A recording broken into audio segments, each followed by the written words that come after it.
Before clocks existed, humans still needed to understand time. But the question is, how did they do it? Thousands of years ago, people had no watches, no phones, and no mechanical clocks. Yet, they still organized their lives with incredible precision. They observed nature. The sun was the first clock. As it moved across the sky, shadows changed their position. People placed stones and sticks in the ground, creating what we now call sundials. By watching the shadow move, they could tell morning, noon, and evening. But sundials had one big problem. They only worked when the sun was shining. So humans became even more creative. They invented water clocks.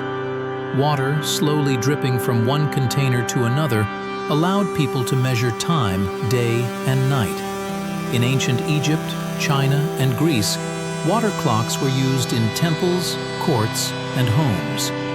Later, candle clocks appeared. Candles were marked with lines, and as the candle burned down, people could measure the passing hours. Even in darkness, time could still be counted.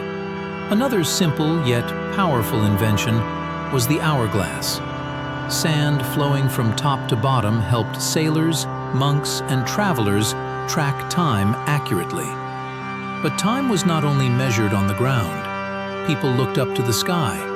The moon showed the passing of months. Stars guided travelers through the night. Seasons told farmers when to plant and harvest. Nature itself became the greatest calendar. Before clocks, time was not something people chased.